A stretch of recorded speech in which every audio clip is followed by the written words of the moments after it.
Hi friends welcome back to my mini blog. तो चलतु start करवा आज वीडियो।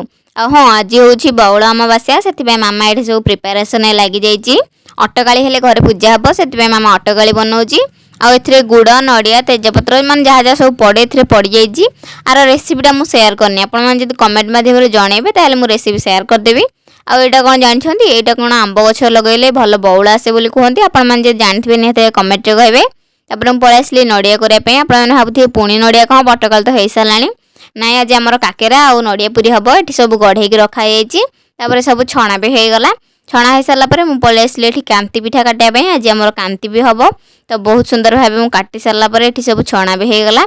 आउ जहाँ बाकी थी छाणिया मत कहले कि जा छाणु तो मुझे बस पकई कांति पिठा छाणिया सब कम सरला पलि आसलु खायापी। आज खाइबार पखाड़ आ चिंगुड़ी मुंडा भजा बहुत टेस्टी होता। आज भिडियो भल लगी लाइक शेयर सब्सक्राइब कमेंट करेंगे। रोची जय जगन्नाथ टाटा।